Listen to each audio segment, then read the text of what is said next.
On Friday, you traveled to the White House to view these documents that Chairman Nunes, your Republican counterpart, has discussed. And Nunes says that they suggest the raising of issues that he has about incidental surveillance of Trump advisors, maybe even the president himself. The president has said he feels somewhat vindicated by what Nunes has said about these documents, although Nunes has said they do not show what the president claimed, a wiretap of Trump at Trump Tower. But now that you've seen these documents, can you understand why Chairman Nunes might have some issues with the surveillance that was going on?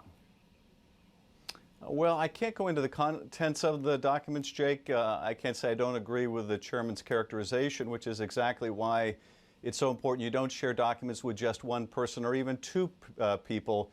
They need to be shared with both full committees. But the most important thing people need to know about these documents is not classified.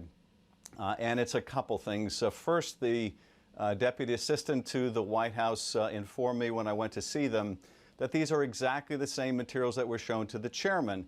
Now, this is a very interesting point. How does the White House know that these are the same materials that were shown to the chairman if the White House wasn't aware what the chairman was being shown?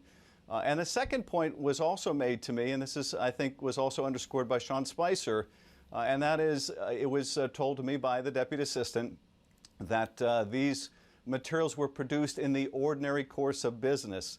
Well, the question for the White House and for Mr. Spicer is the ordinary course of whose business?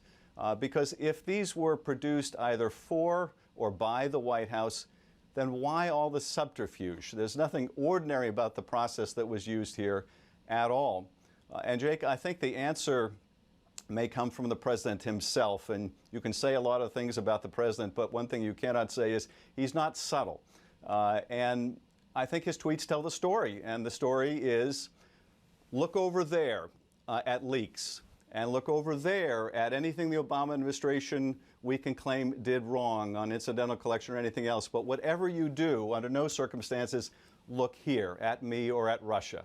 I think that's really what's going on.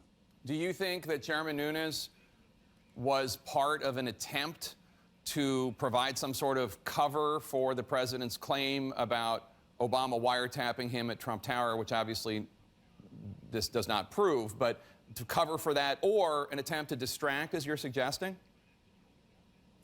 It certainly is an attempt to distract and to hide the origin of the materials, to hide the White House hand. The question is, of course, why? And I think the answer to the question is this effort to point the Congress in other directions. Basically say, don't look at me, don't look at Russia, there's nothing to see here.